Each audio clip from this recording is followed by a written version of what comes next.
Imagine it's a Tuesday evening, your 15-year-old walks over to you at the kitchen table and asks, Mom, can I use ChatGPT to help me write my history paper?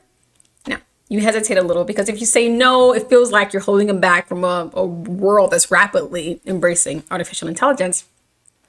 But on the same hand, if you say yes, you recognize that this bot is going to do all my child's thinking for him.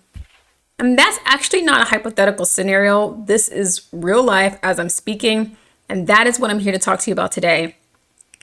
I want to discuss the intelligence brief that just hit my desk concerning the actual data behind AI use in our teenager population, what is appropriate, what's not appropriate, and whether or not you should allow your student, your child, to use artificial intelligence. Research-backed, opinion aside. Welcome. My name is Juanita. I'm with Homeschool now, also co-founder of HeroSmart Academy. Without further ado, let's begin. Now we'll discuss why this should matter to you as a homeschool parent, or even just as a guardian who cares for their children and want to guard their minds and their exposure to artificial intelligence. AI is already here, but your leadership truly does make a difference. As an educator or as a parent, you wear so many hats. You're already the educator. You have to select the perfect curriculum, as they say, the policymaker of the home, the discipleship leader. You have a lot going on, and it may feel that AI's opportunities and risk more directly than most families. You may feel that impact more than others because you already have so much going on.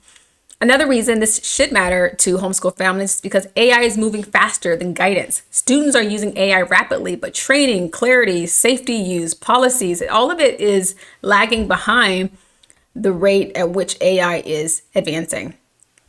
Also, another reason that it should be important to us is because most studies focus on schools and teachers, early childhood, and how AI is affecting that particular group of people is lagging as we speak.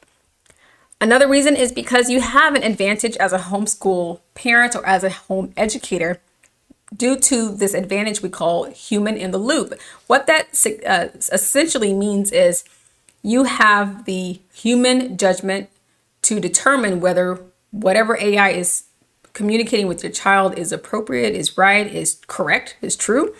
And you could play a more pivotal role in that element than most teachers could because of the weight of the class count. Whereas you have 1, 2, 3, 4 children, most teachers have, there's a ratio of maybe 1 to 20, 1 to 25 students per teacher. Next, we're just going to show you a brief list of key definitions that may be spoken of while we're continuing this presentation. These are some key definitions that may come up as we're discussing this further. We have artificial intelligence, generative AI, large language model, human in the loop, AI literacy, AI companion, hallucination. Their working definitions are just off to the right. Let's talk about the teenager AI schoolwork trend, what that looks like from a data perspective. According to the data, more teens are using AI chatbots for schoolwork than there were this time last year. Here's a chart to prove that. We have, according to Pew Research, 13% of students and children were using AI back in 2023 when it was just rolling out. In 2024, that number increased to 26%. And by 2025, this is just last year, 54% of students in 2025 have admitted to using AI for their schoolwork. So as you can see, from 2023 to 2025, the AI used for schoolwork has more than quadrupled. Incredible. And now we'll talk briefly about grades K through 12 AI adoption rates. This might apply to you, and it may not, depending on if you're a homeschool parent or if your child attends a public or private institution. Here's a national snapshot of student use, teachers use, policy presence, student training, and policy clarity. So as you can see here, the percentage of students who are using AI tools for school-related work is about 52%, which we've already covered that. But here you have teachers who are using the AI tools as well, which I am not opposed to teachers using AI tools if done properly. But that's 48%, and that's up quite a bit from 2023 as well. You also have policy presence, 61%. Schools do tend to guide the students quite a bit on how to use AI in the right way to some extent. Student training, 36% of students have received training on responsible AI use, and policy clarity in terms of educators agreeing to the district's AI policy as clear and actionable. That's at 40% right now, a slight increase from 2023. Now we'll discuss briefly the family readiness gap. According to data, how many families are ready for AI and have discussed the effects, both positive and negative effects of AI with their children. The data has concluded that schools talk about AI rules more than families talk about AI rules and safety. 52% of students say that their schools have discussed AI rules or policies, whereas 29% of students can say confidently that their parents talk to them about AI safety. So that's a gap. Schools are more likely to discuss AI rules, but few families, for whatever reason, we are not as, maybe because we're loaded with a lot of things to do. We don't have policies being slid under our door. But I will say that it is important to begin this conversation because AI has become a working part of your child's lives. And so it's helpful to start at least opening that conversation so that you can see where it leads with your own teenager and with your own student. Now we'll talk briefly about AI risk, the likelihood of a family being impacted by AI, especially if you're a Christian homeschool family. So I won't go into great detail with this. You're welcome to pause this video and look at it more deeply, but you have the likelihood of AI affecting your family based on the specific risk, whether that risk is a hallucination, basically misinformation, providing a child something that is totally false, or overdependence, privacy exposure, cheating, worldview drift, and even companion attachment. Now, I will say that the family impact of the first four are going to be the highest, and that is hallucinations, overdependence, privacy exposure, because ChatGPT collects your data, collects all of it. And if your child is just pouring out your life story to a robot, just know that it is being stored in someone's data center somewhere. Every single jot letter is being stored. So just be mindful of that. And cheating, those would be the top highest risk for our children as homeschool parents. Now we'll discuss what the evidence actually says based on what we've discovered so far. Here's a quick summary of what research shows about key learning domains. Here you have if the domain is learning outcome or writing quality, memory cognition, attention and motivation, critical thinking, assessment and feedback. You're welcome to pause this video and review what the best supported findings are for each one. I think the one that stands out to me the most is actually learning outcomes, and that is that AI can improve learning when it's used as a structured tutor. And that is just the answer to any parent who's wondering, should I let ChatGPT into my home? The best supporting evidence says if you structure ChatGPT to be nothing more than a tutor for your student, not a colloquial chatbot, not a bot that's going to write your students' reports or even hinting in that direction. If you can structure artificial intelligence and leverage it and harness it to give your child quizzes, even provide sample exams based on whatever it is you're teaching in that term or in that semester or in that subject, or even in that topic, you can really harness ChatGPT for your own, mental sake, because as homeschooling parents, we have so much we need to do every day, but it just has to be done in a proper way. Your child can come out with an improved learning outcome if we take that into consideration. This is just a wider snapshot of the highlighted domain that we previously discussed.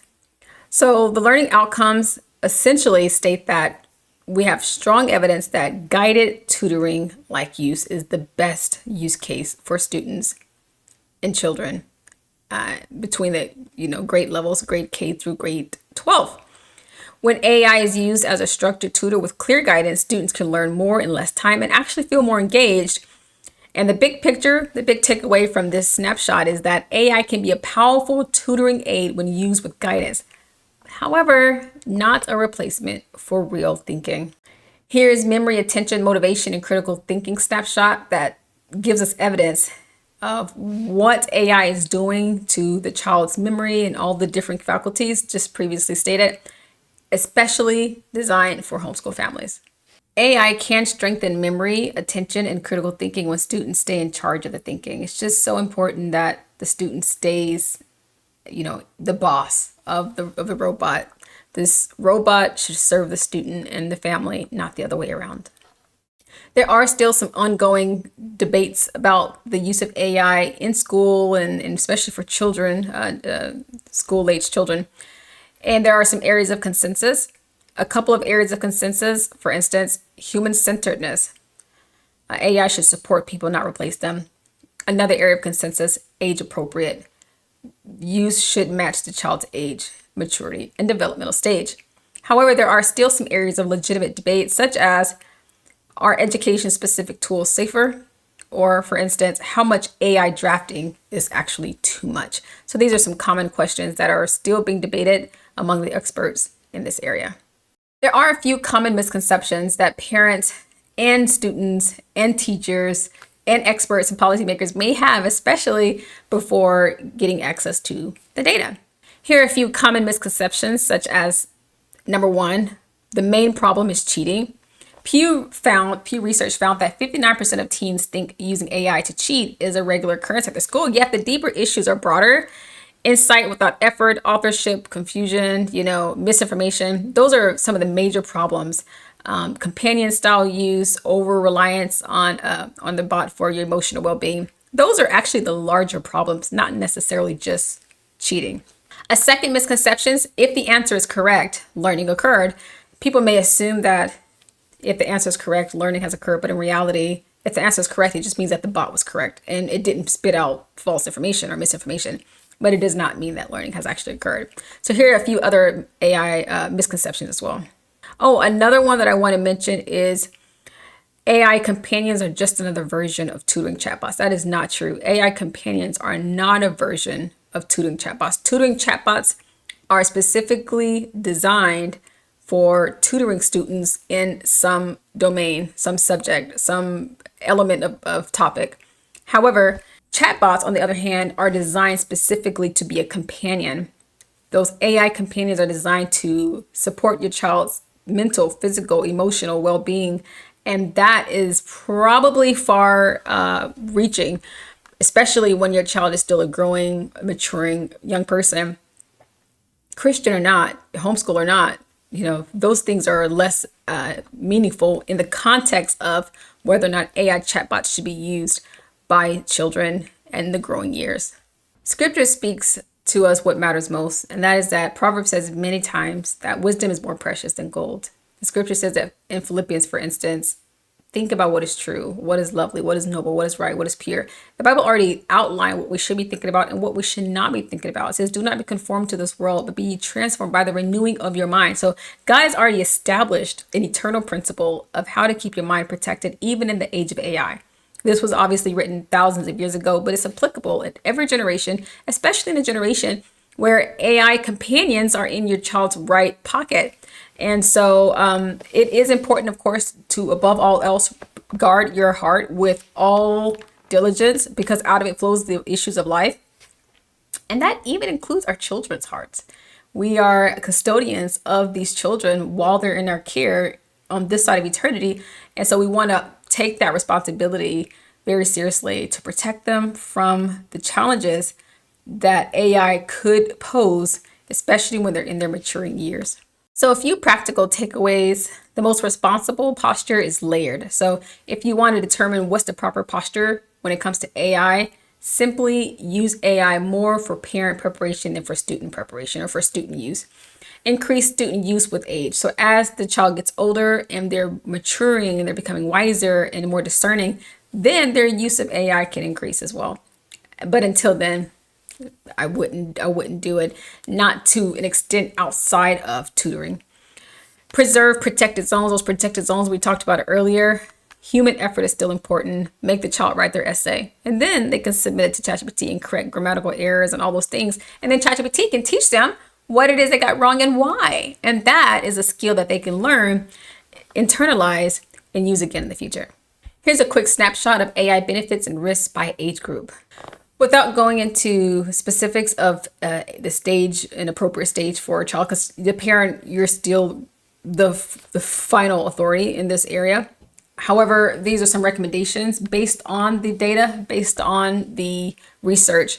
For instance, between ages 8 and 12, the recommended posture is just limited, visible, parent present use only, no private accounts, no special social uses. The child is simply using it while they're in your presence. And that would be an example of a parent and child relationship to the AI bot at this age level. So there you have it, the entire intelligence brief for artificial intelligence use per grade level and by maturity level brought to you so that you're able to distill it and use it for your family and for your purposes, and also to just be more knowledgeable of what the AI tools are capable of doing with your children, or how it's able to manipulate their thoughts or their worldview, and the proper grade levels and proper ages for these AI tools to be used and for the best outcome, for the best learning outcome, for the best maturity developing and non-stifling experience for your family. Thank you so much for watching this short presentation. I hope that you were able to glean from it and learn from it and share it. Share it with others so that they can take this more seriously as well. This has been Juanita with Homeschool Now, but until next time, God bless.